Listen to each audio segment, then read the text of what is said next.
Welcome back to my corner of the internet, guys. I am the Lucid Dream, and today's video is going to be relatively quick as we're just going to take a look at the Siberian mole rat and the video he posted about his wife's court appearance back in April.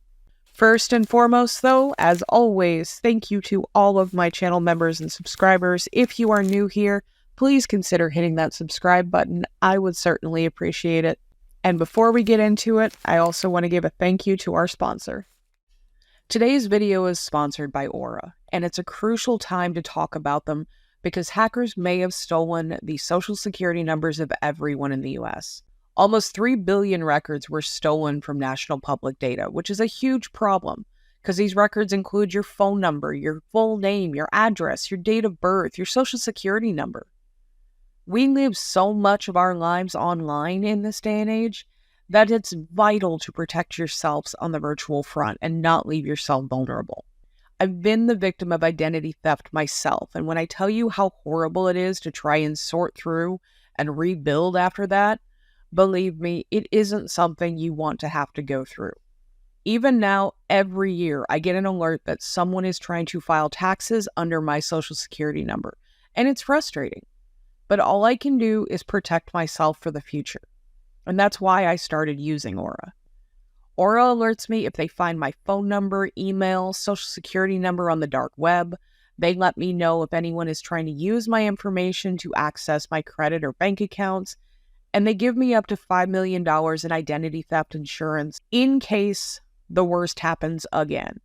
We know the kind of people that are out there. They have no respect for privacy and they have no respect for other people. So it's really a no-brainer to me. You can go to my link at aura.com/lucidslair to try 14 days for yourself for free. That's enough time for Aura to find out if any of your personal information has been exposed from the current breach and give you a little bit of peace of mind. National Public Data has not come up with a direct method to check with them if you have been compromised, and they're not going to help you if they do. I highly recommend go do this right now because if you're one of those almost 3 billion people, you're going to want to know before it's too late. Go to aura.com/lucidslair and try your 2 weeks for free. It's OWL approved. Hello, my fellow Americans. This video is intended to expose one of the corrupt judges in Clark County, Washington.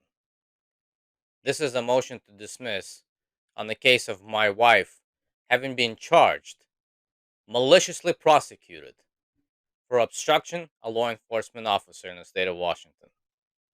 This is going to be an exposure to what is actually happening all throughout the county and the country, exposing corrupt politicians, how the obstruction of justice is being carried out, how innocent Americans are being prosecuted and persecuted for simply standing up for their rights and the Constitution.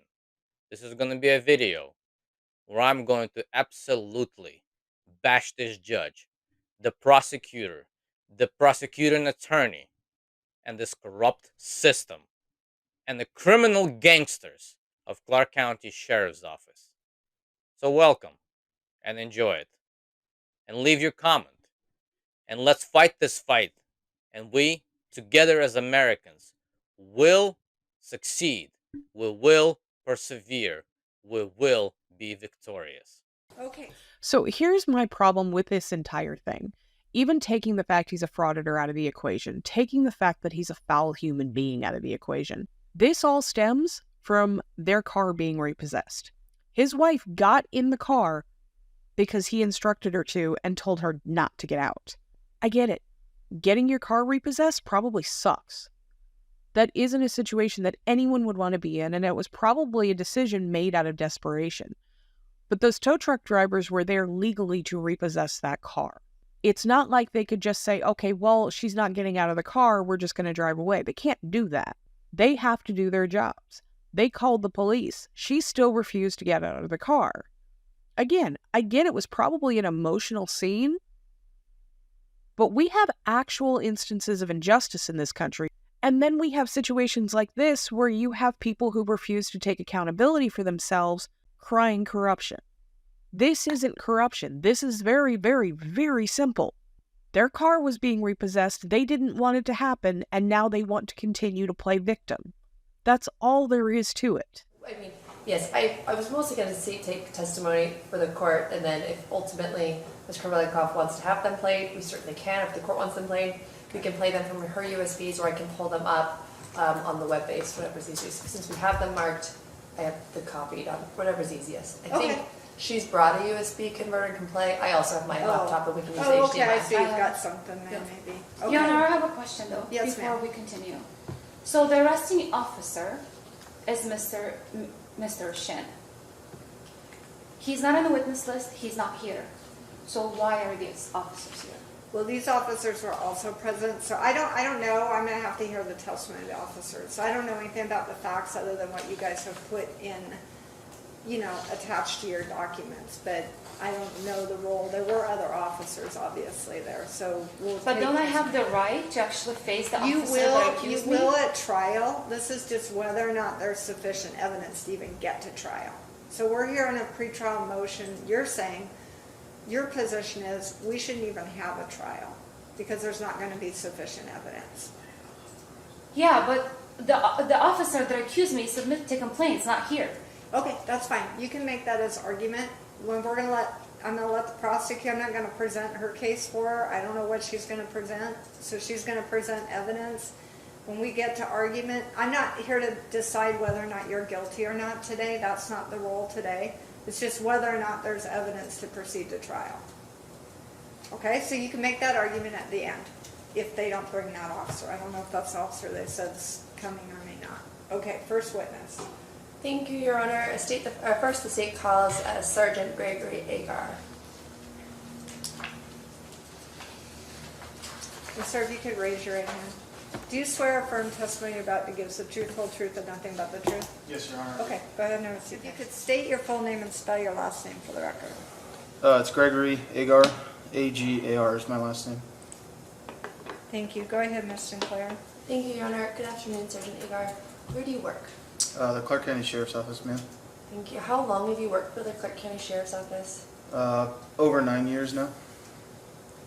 And were you on, what's your current role with Clark County Sheriff's Office? I'm a sergeant for the patrol division. And what does that mean as far as duties go? I'm in charge of supervising a squad of Sheriff's Office employees that work patrol. Were you working the night of January 22nd, 2024? Yes, ma'am. Were you called to a house located at 11411 Northeast 47th Court in Clark County, Washington? Yes, ma'am. Can you tell us about the scene you were called to? The scene that I was called to was a reporting party was calling into 911 saying that they were attempting to repossess a vehicle from a residence, and they were met with some opposition from the homeowners. Okay. When you arrived, what did you see? I guess, were you one of the first on scene? I was one of the first on scene, yes, ma'am. Can you describe the scene when you came up on it? It was pretty chaotic. We were dealing with two people that were trying to repossess the vehicle, and there were several family members out of the residence in the driveway of the street. I brought my patrol car down the driveway, which is a longer driveway, which provides a driveway for several residences.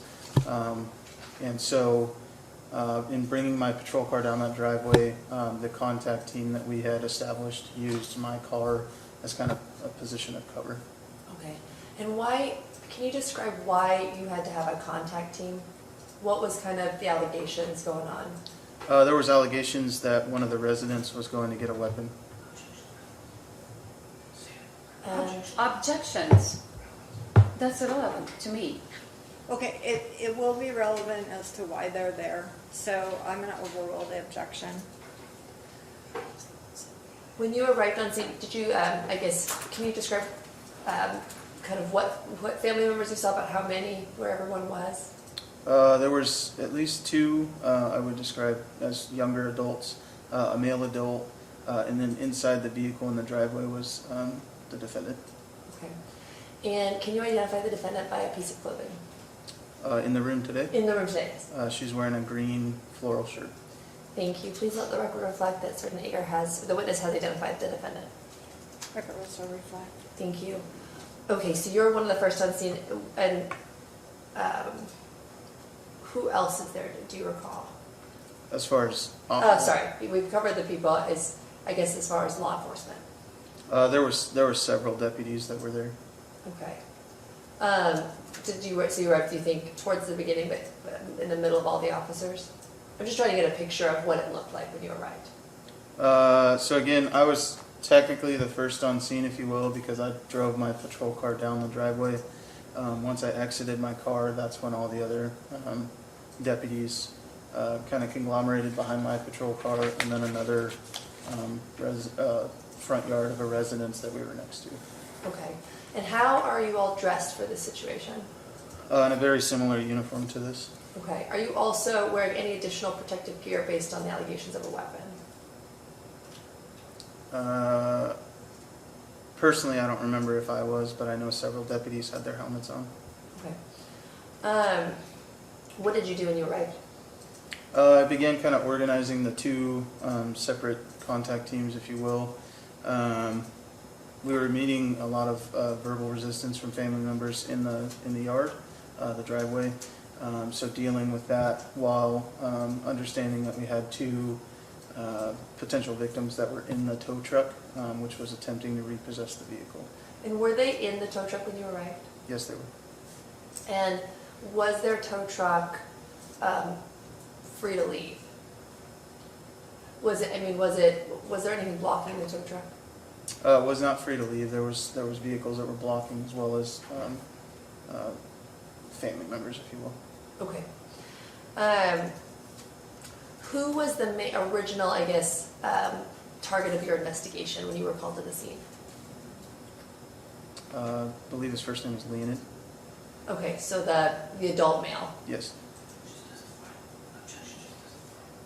And Your Honor, the statement God. asked that Hold on. there's no commentary from the audience. Yeah, so you need to be quiet, sir. You're not representing her. Did you have an objection, Ms. Cribbles?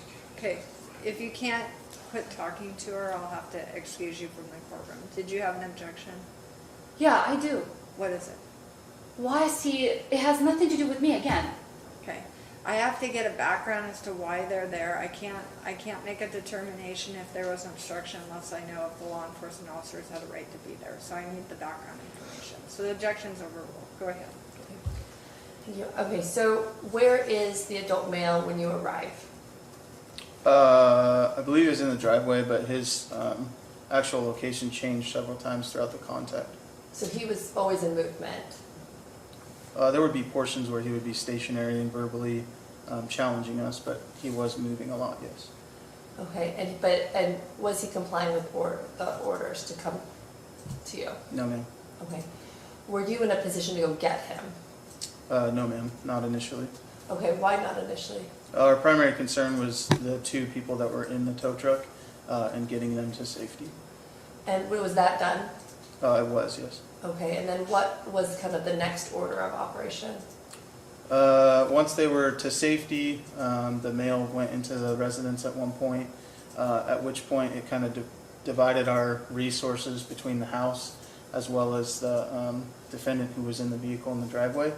And so the defendant being between us and the male that we were dealing with that was being verbally combative with us was the next problem that we had to solve, if you will.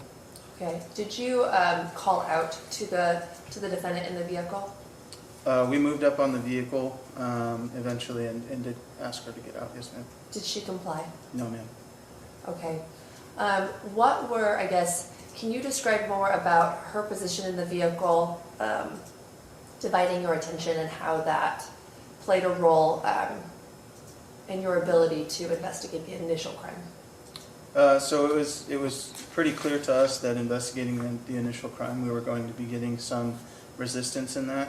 And so, again, talking about not wanting to present a confrontation and dealing with those issues with the defendant being between us and the male suspect who was in the house. Obviously, we had information that there were statements that he was going to get a weapon, and that was our concern, is if a confrontation was caused with this male coming from the house that was, we were advised of was getting a weapon. We did not want the defendant between us and that male subject. Okay, so would you say that it's fair that you had concerns about your officer safety and the defendant in the vehicle safety? Yes, ma'am. Do you recall, I'm trying to see in your notes, do you recall specifically what weapon was threatened? I don't recall specifically. Okay.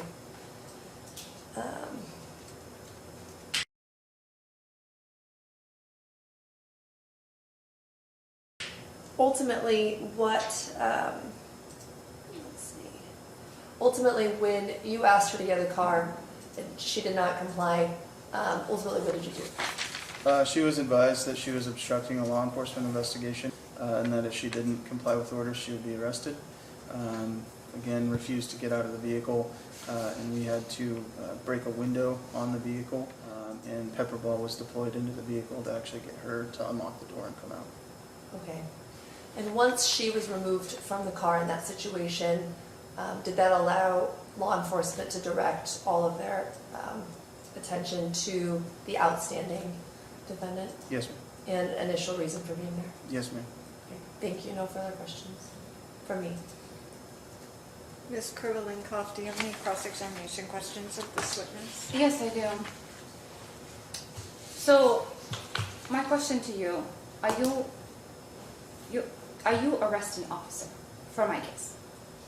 The actual arresting officer, no, ma'am. Okay. So, what official's duty were you engaged in? The investigation of a harassment complaint. Okay. So, prior to my arrest, did you suspect me of any crime? We suspected you of obstruction once we advised that you were obstructing our investigation. Okay. So you said do you think you had a probable cause to arrest me, that I committed the crime? Yes, ma'am. Okay. Do you have a search warrant? Did you have a search warrant to search the car and arrest? To search the vehicle when you were arrested, no, we did not have a search warrant. Okay. So where was the vehicle located? It was in the driveway of the residence.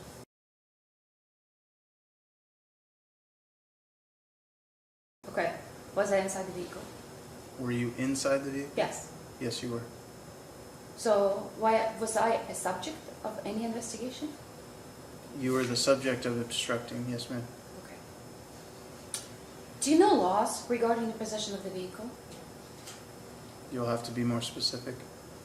So, repossession of the vehicle is a civil matter, not criminal. Correct. So, what your general authority is? My general authority with civil matters is not what the purpose of the investigation into you was, ma'am. We Okay. were there to investigate whether there was harassments and threats towards the two victims of the repossession. Did my husband order you to leave, get off our property? Several To times. private property. Yes, several Okay. times. Did you leave? No, ma'am. Okay. So, did you use force to remove me off the vehicle? Yes. Okay. What justified you using your force against me? Probable cause for obstruction. So, what law gave you what law or what authority did you have to order me exit my vehicle? Again, for our safety and your safety. I did not ask you to protect me. I was safe with my husband at my driveway. Okay. So what law? I just advised you. Your Honor, objection asked and answered. It'll be sustained.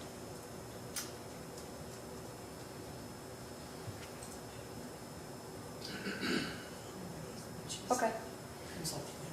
Are you aware of the penalty of false swearing? False swearing? Yes. What are you referring to? Law 9872-040. I would have to specifically look at the RCW to understand what you're talking about. I believe I have the law. Okay. Are you aware of penalty of malicious prosecution? Yes. Okay. Okay, again, no, she's her own witness, she's her own attorney. No talking to her while she's trying to conduct cross-examination. Did you have any other questions? I think I want to play my 2 videos. So they go ahead, they play the 2 videos. The court doesn't actually show them, and we are not going to watch the entire 1 hour and 15-minute court hearing. They cross-examine the second officer, and surprise, surprise, the stories are exactly the same. The videos corroborate the evidence, and this is set for trial. Now, he cuts the video right before the judge says the trial date, which makes me think the trial has either already taken place or they have taken a plea deal, one of the two, because this hearing took place back in April. So I don't know if this is just a grand attempt to make them seem like the victim of a corrupt system or what his purpose is, but this is ridiculous. Their car was being legally repossessed. She got in the car, refused to get out. This is not rocket science, and it certainly isn't corruption. It's just a inability to take accountability for your own actions. He has to be the victim. He has to be oppressed. He has to be the subject of corruption. That's why he makes all the bad decisions in his life, not because he just makes bad decisions, but because he's the victim. Thank you so much for watching, guys. Please like, comment, subscribe. Let me know what you would like to see. I'm going to do some digging, see if I can figure out what happened at trial, and I will catch you on the next one.